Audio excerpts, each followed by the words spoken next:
Hi everyone, welcome back to Baking with Miss Manzo. Today we are going to be making Funfetti cake batter sugar cookies. I am so excited for today's recipe. It involves a lot of different steps, a lot of ingredients, but first I want you to take a look at what it is that we'll be making. So if you look at the next screen, you'll see what it is that we'll be Here making. is an example of the Funfetti cake batter cookies that we're going to be making today. How delicious do these look?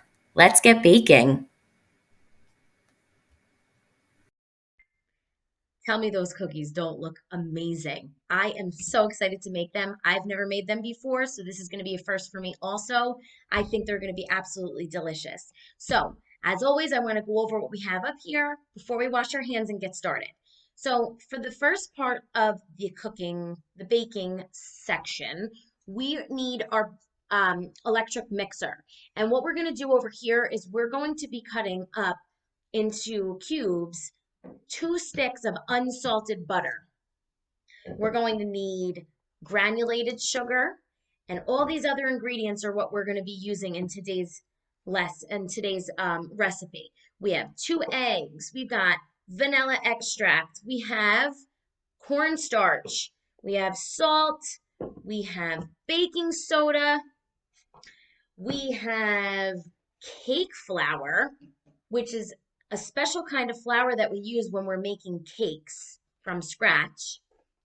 We have white chocolate chips, and the most important part, sprinkles, rainbow sprinkles. We're going to be using a cup at first, and then later in the recipe, you'll see that we'll be incorporating more.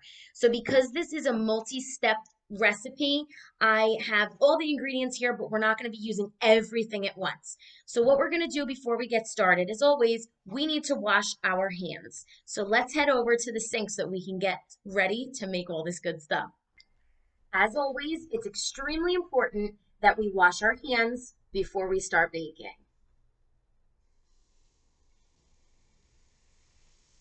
Extra stuff in between your fingers, the tops, the bottoms, all over. Clean them up really nicely so that we can handle all the good stuff that's going to go into those cookies.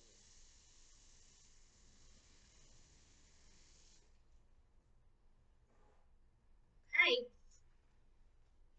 who's excited? Because I am. Anyway, we are clean and ready to bake. I just want to shift this stuff off to the side and only use right now what it is that we're going to be using for this first step here, because a lot of this we're going to be taking over to our standalone mixer, and we're going to have to do a lot of different measuring and everything over there. So for right now, the first 2 items that we're going to be focused on, I put it over here, but I need it, the granulated sugar and the butter. Okay, so we could start off by first in this bowl, we need to put I'm sorry, 2 cups. I'm lying. 1 cup of butter. Now, 1 stick is a half a cup. So 1/2 plus 1/2 is a whole. So we actually have to cut these sticks into cubes to put in here. Now you want to use cold butter, so we're not softening it or anything like that. So I'm going to unwrap these, and we're just going to cut them into small cubes and drop them right into our mixing bowl. And then after we do that, we have to measure out a specific amount of our granulated white sugar. Okay, so again, you can just kind of make little cubes, and again, we're using knives, so you have to be very careful. You may even want to cut them in half again, make small little cubes, whichever size you want. We're going to cut it all up and throw it into our mixing bowl. We're going to let that electric mixer do all the work for us.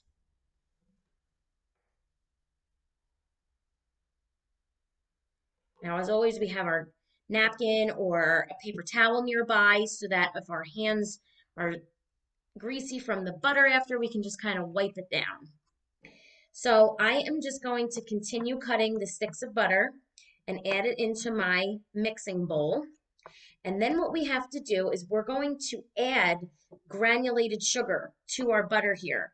And it calls for 1.5 cups. Now, this, as I said before, is a very lengthy recipe. So I'm going to be referring to my recipe over here. I'm going to follow the step-by-step instructions so that I know what it is that we're doing. Because again, this is my first time making this, so I want to make sure I do everything correctly. Okay. So again, you can just do small cubes, throw it in the mixing bowl.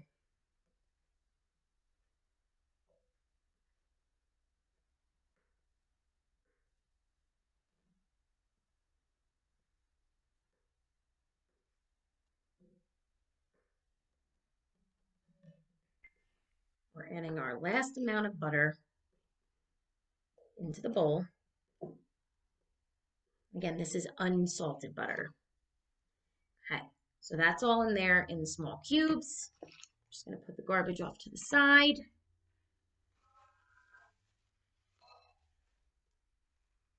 Okay, take a look. Okay, now I'm going to take our granulated sugar, and it calls for 1.5 cups. So this,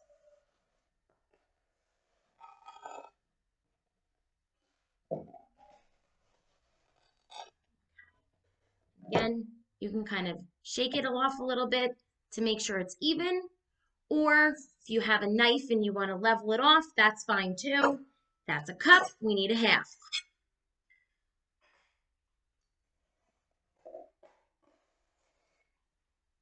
Okay, and a half. So now we have our butter and sugar in the mixing bowl, and we need to go to the electric mixer and cream it together. That means it's going to mix together and it's going to form like a butter that's like smooth. That's that's sugared. And then we have all of these other ingredients that we need to measure out and also add in here because right now we are creating our cookie dough that we're going to have to refrigerate. Okay, so let's head over to the electric mixer. Okay, so we're at our standalone mixer. Now, usually on this, we see our whisk, right? Today we're going to be using, this is the paddle attachment. And the reason we're using this is because sometimes when you use the whisk and certain ingredients, it gets stuck in between those skinny little metal things. So this is going to help move this butter and granulated sugar mixture. So we're going to, it tells us to close this. Okay, we're going to lock it in place. We're creaming it together. Remember, that's the term that we're going to be using for blending together those cold butter cubes and the sugar. So we're going to start off low for about 30 seconds. Then we increase it. So we turn it up a little bit more to medium and then continue for another 30 seconds. Then we could do for high speed for another 30 seconds. So it's a gradual process. So I'm going to turn this on and we're going to probably let it go for about 30 seconds, then we'll increase it, 30 seconds, and then increase it again, another 30 seconds.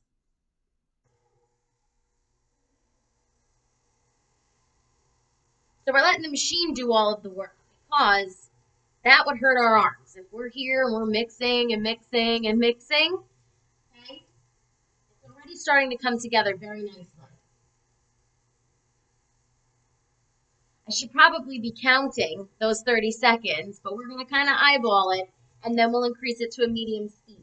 Give it about 5 more seconds. All right, I'm going to turn it up a little bit more.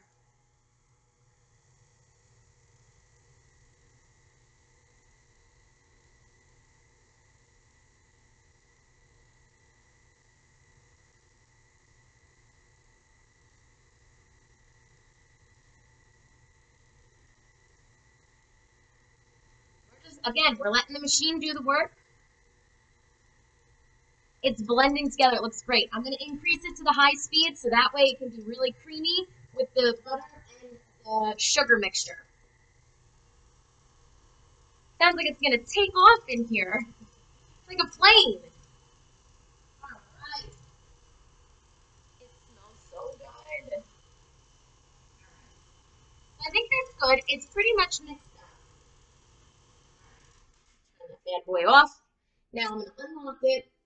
I'm just going to open it.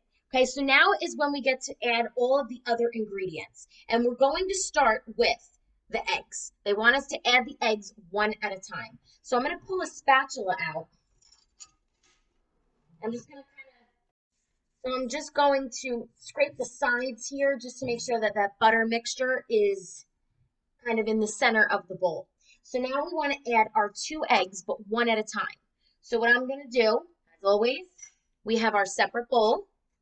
I have my garbage right here, which is great. I'm going to crack this egg in the little bowl first and then add it into my mixer. So we add 1 egg at a time, and then we want to add, so you're going to beat it a little bit just so that it combines.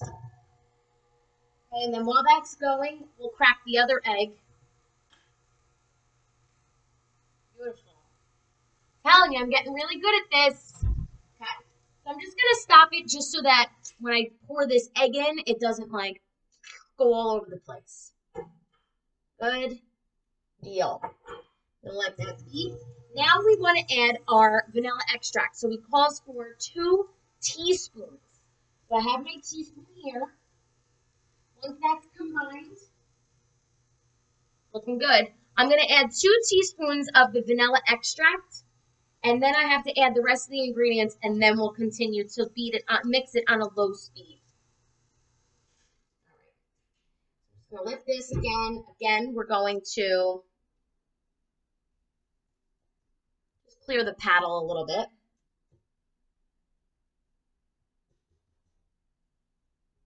Okay. Doesn't have to be perfect, but that's what we got. So I'm going to measure out 2 teaspoons of vanilla extract. Whoops.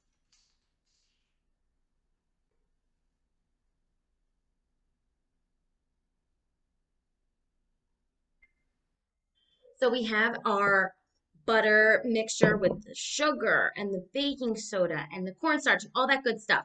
So now we want to measure out our different flours. So as I said before, we're going to be using a cake flour and our regular all-purpose flour that we've used in prior recipes. So we're first going to measure out, I decided to bring the mixing bowl over here. That way we put the 2 flours in and then we go back to the mixer to let it do its magic and then we can get started. So I'm just going to pull this out of the box for now. So we're going to be using 1.5 cups of the cake flour, and then we'll measure out the other one, okay? So I'm going to start with 1/2 cup, okay? And I like to use the side of the bag to help me level it off. So there's the 1/2. Just going to place that off to the side, and now we can do 1 cup. Right? Use the side to kind of help me out. Look at that. Okay? That goes in. Now, we have to then, this is done. We're going to push this off to the side. Now we need 2 cups of regular flour. So we use the same cup since it's all being mixed up together. I have a cute little scooper to help me so I don't have to put this in here because it make it too big. So again, we're going to be using 2 cups of flour.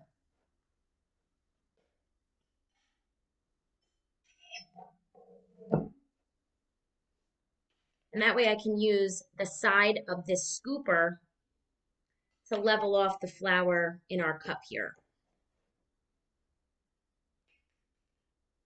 All right, so now look, see? Cool. There's 1 cup. And again, it calls for 2 cups total of regular all-purpose flour.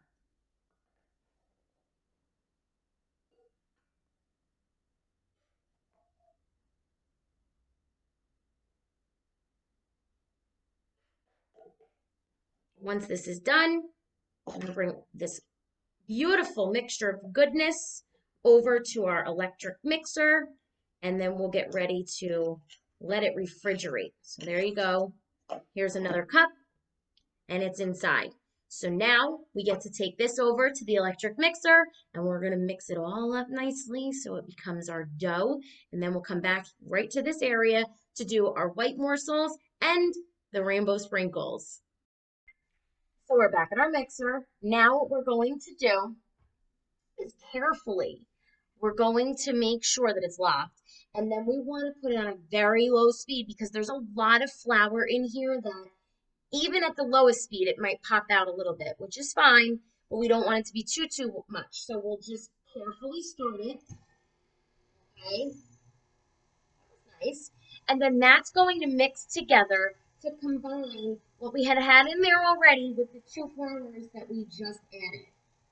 So as this thing keeps spinning and mixing, it's creating a dough. I'll let you take a look. See that?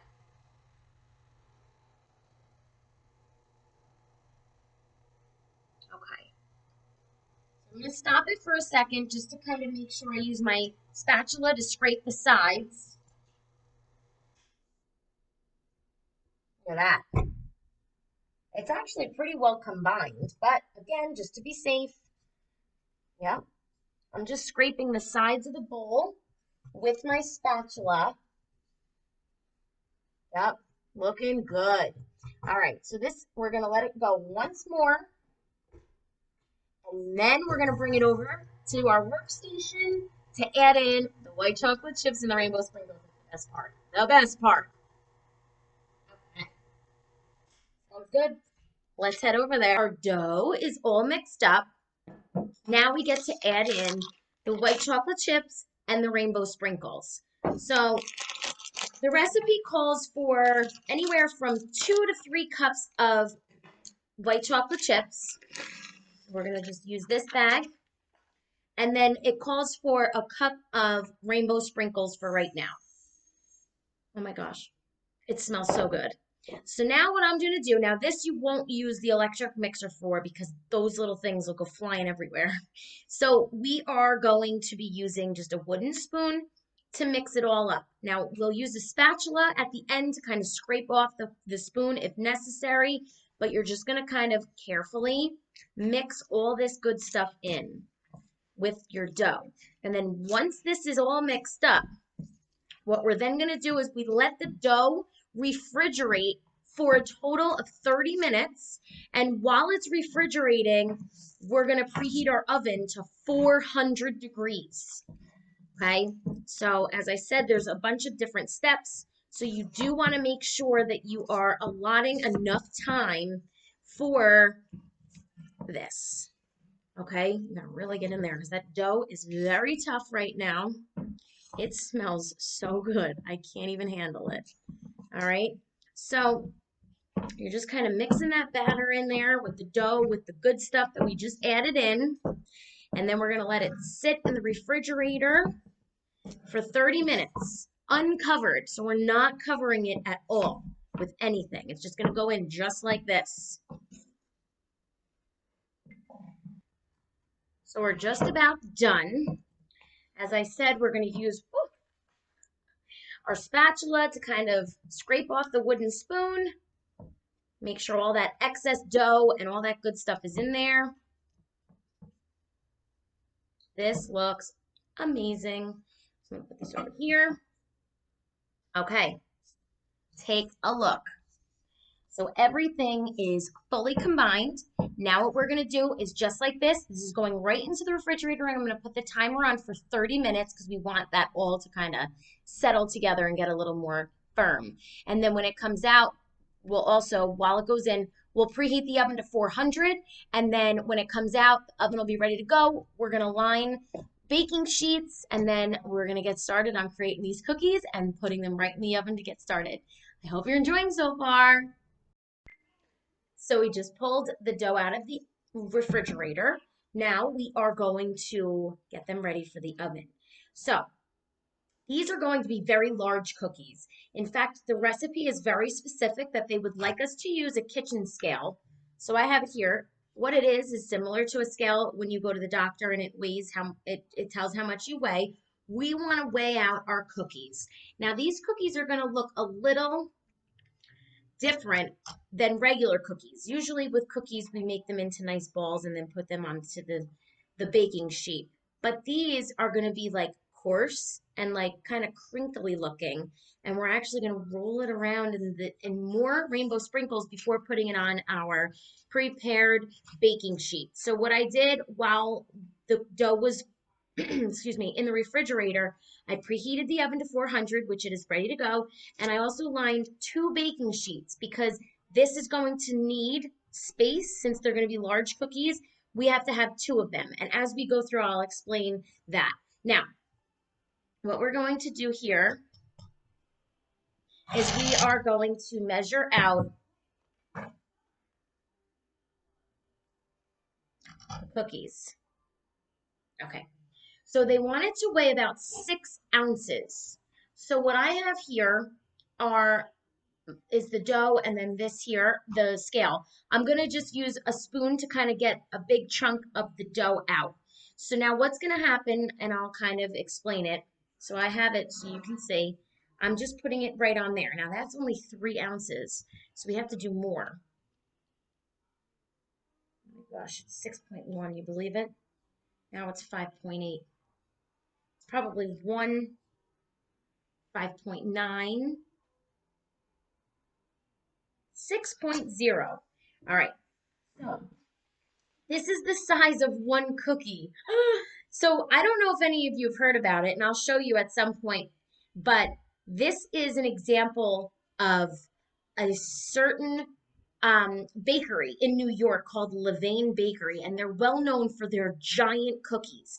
So what I'm going to do now with this, since I measured it out and it weighs 6 ounces, I'm just going to kind of put it all around in the sprinkles.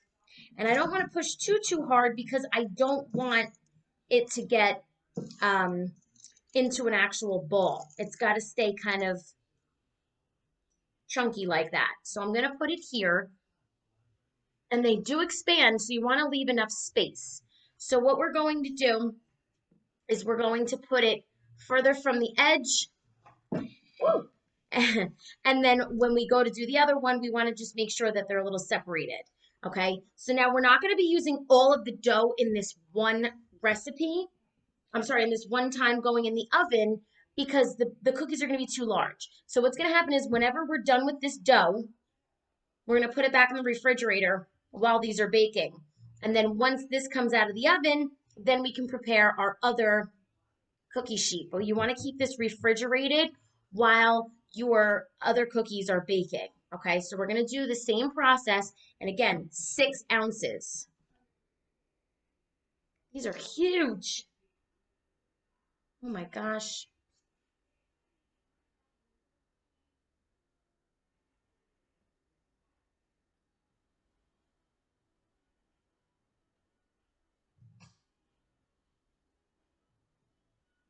Perfect. So again, you can form it into a ball, but just leave it so that it's coarse like that. Okay. And again, you can take your sprinkles and kind of pat them on there like that. Okay. And all the excess will fall off anyway. Okay.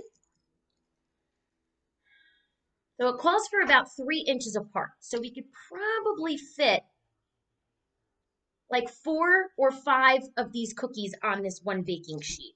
Okay. So I'm going to leave it like that. Okay. Take a look. So I'm going to continue doing this and then we'll get ready to pop it in the oven. So we have our last one that we're going to put on this tray. For now, I'm going to just kind of roll it loosely. Okay. I'm going to shake off the excess and then it's going to go over here. Okay. So, like I said, you could probably fit 4 or 5 depending on the size of your baking sheet. This one we only put 4 because I want to make sure that they have enough space to kind of expand. So now we are going to go bring this over to the oven and they're going to bake for about, I think, 10 to 13 minutes. So let's head over there. We have our oven mitts on and we are ready to put our cookies in the oven. So, as I said, we're going to make sure that we put these in for about 10 to 13 minutes. I'm going to do about maybe 12 because that's right in the middle, and we can kind of look at them to see what they look like at that point. When we pull them out of the oven, though, it's very important that it stays right on this baking sheet for about 30 minutes because since they're such a heavy cookie, they're going to be very fragile, and we don't want them to break and not look like a beautiful big cookie like we planned. So that'll sit out for 30 minutes. That's when we can take our cookie dough out and do the other tray with the remaining cookie dough. So again, I'm going to put this in for about 30, sorry, no, totally lying, 12 minutes. And they go. Say,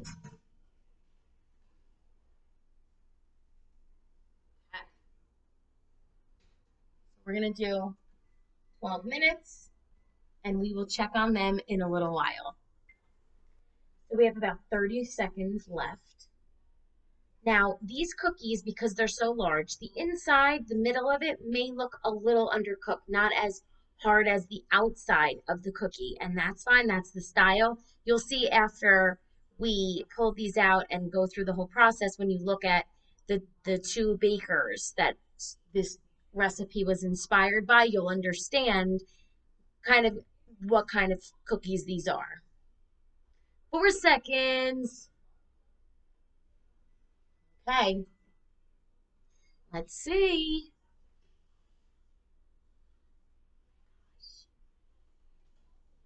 Oh my goodness. Oh my goodness. Hold on. Hold on. Wait a minute. Oh, whoa. Okay. We're going to let those cool for about 30 minutes. And now we're going to go get the rest of our dough and put them on our other baking sheet. So while those cookies are cooling, I went and got the remainder of our cookie dough. And we're going to repeat that same process. We're going to make sure that they weigh 6 ounces. We'll roll them in the sprinkles, put them on the baking sheet, and then they go right inside the oven for 12 minutes. That seemed to work out perfectly. All right. So we'll do one, whoops, fly away chocolate chip. Okay, that's one more there. That's too much.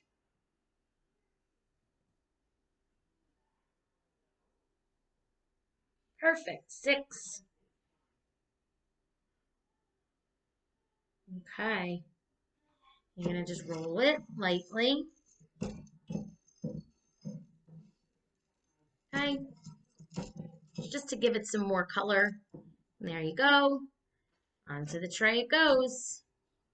We're going to repeat that process until all of our dough is done.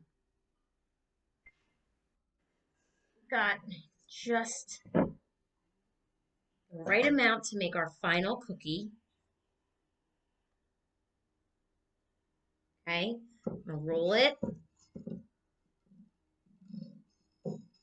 Now the other one that's still cooling still has some time. That's okay. We have our timer set for once it's ready to come off that baking sheet. Okay. So now this is ready for the oven. Let's go bring it over there. So our second and final batch of cookies are ready to go into the oven. We're going to time them for 12 minutes, just like the other ones. And then once they're done, the other ones will be fully cooled and maybe we'll get to sample them.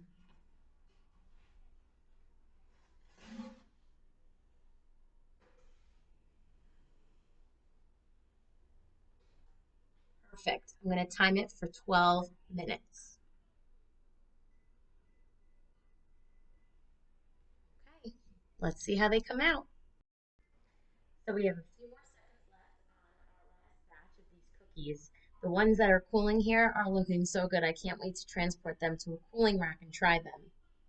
About 10 more seconds, then these we'll take out and let them cool on their tray for 30 minutes. And the ones that were done, we can bring over to the cooling rack on our workstation and sample them. Okay.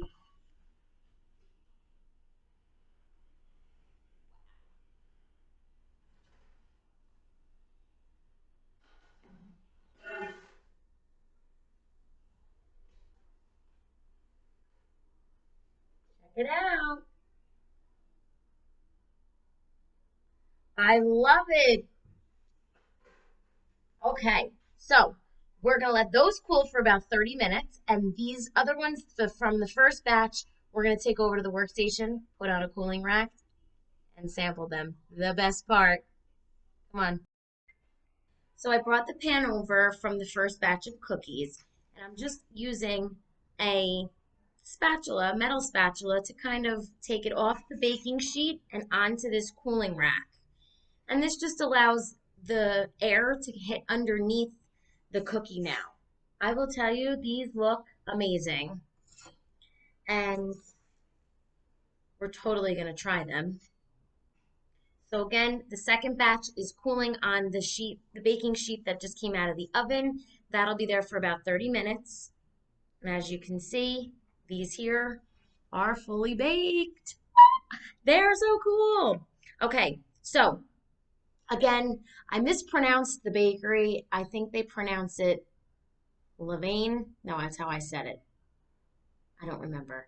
Anyway, you'll see a video on it afterwards, but these are not the exact recipe. The recipe for that bakery is like top secret. This is kind of just inspired by that. Just like a lot of our recipes were inspired by other things, this recipe that I found was inspired by that bakery in New York, and you'll be able to see how they make it. So let's see what this is like. So again, I don't know if you can see that. So the inside is super soft. The moment of truth. Hi.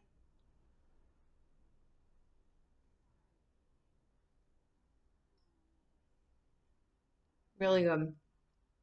Mmm.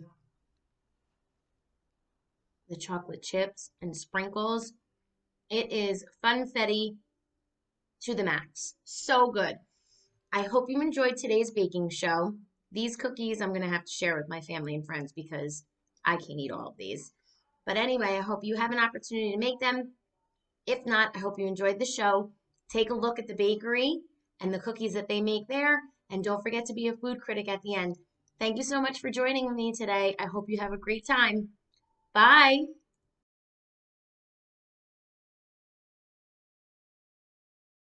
Here is a video of the bakery that we were talking about during our recipe. Hi, I'm Pam Weeks. And I'm Connie McDonald from Levin Bakery here on the Upper West Side of Manhattan. And we're here to show you how to make the best cookie in New York. Oh, in the country. In the world. First we start with some butter. We opened this location up on the Upper West Side of Manhattan, West 74th Street, in December of 1995. We also have another store, which is out in Long Island, which we opened in 2000. You want to start with creaming your butter and sugar, which is what we're going to do here. All of the excitement about the cookie started with an article written in the New York Times way back in 1997 saying that we make the best chocolate chip cookie in Manhattan. And ever since then, everyone wants to write about us. New York Times, New York Magazine, the Michelin Guide, The Gap, Town and Country. It's amazing. Okay, we're ready to put in our eggs. When that's combined, we'll go with the dry ingredients. Pulse your dry ingredients when you first put them in, or it'll come right back at you and not on the bowl. One of the things that was really important to us was that we had a place where people could see what we were doing, so it wasn't such a mystery. And we want to make everything freshly every day and donate what's left in the evenings to charity. So when you come into our bakery, you can see us working here just like this. One of the questions that we get asked a lot of times is, why are our cookies so good? And the best answer that we can give you is that we use the best, freshest ingredients that we can. And if you go with that, you'll pretty much end up with a delicious cookie no matter what type of cookie you're making. Oh, good advice. Yeah. Another question we get asked a lot is, how do our cookies travel? Well, our love to travel. They go anywhere in the world. Actually, our cookies probably go more places than we do these days. Next, the walnuts go in. Not all our cookies have walnuts in. We make chocolate chip walnut. We also make oatmeal raisin. We make a dark chocolate chip, which is delicious. And we make a dark chocolate peanut butter chip. Chocolate chip time. Chocolate chips are a semi-sweet chocolate chip. There we go. Making cookies is a great team project, especially when the bowl is this big and heavy. So these come out onto a sheet pan. So now we're doing a little more mixing by hand because as much as you try to get everything incorporated in the mixer, there's always a little bit that doesn't have enough chips and nuts in, and we want all of our cookies to have just as many goodies in them so no one's disappointed. A lot of people think the dough is the best part of all. You want to try it? We were both training for an Ironman triathlon together, and we were really hungry all the time, and a regular sized cookie wasn't enough to do it. So Connie said, let me try making the bigger cookies, and we moved on from there. Right? She beat me. I often do that. And just keep it nice and loose and airy like this.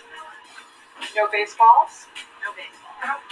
One of our biggest goals is to really establish a neighborhood kind of place. We love to see the kids go by, the dogs, and we know everyone's name, but it's really a great community place. And that is our biggest accomplishment. Yes, and we've actually seen kids who were born the year that we opened grow up, and it's really nice. So basically, we're the queens of cookies.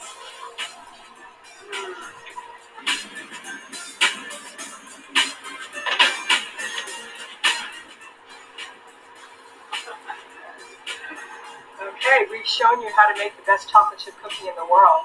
So now you can try to make it at home. Or better yet, just come and visit us.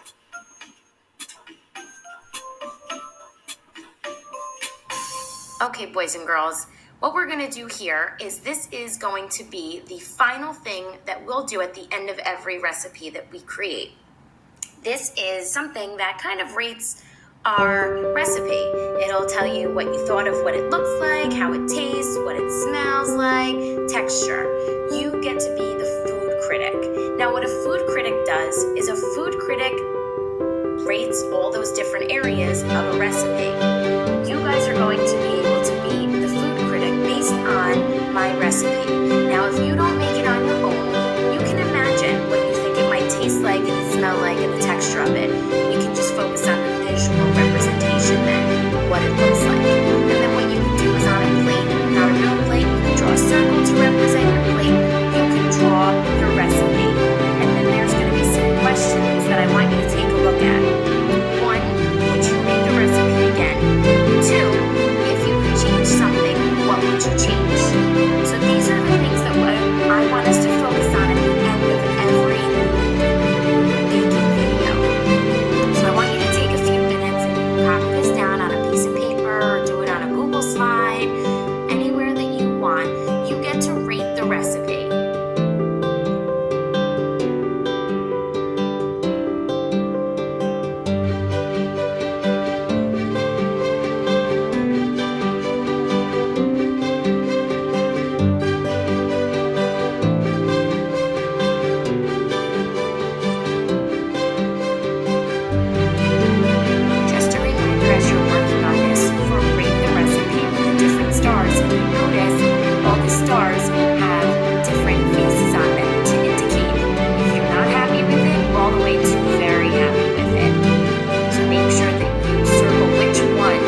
Great job today. I hope you enjoyed. See you on the next video.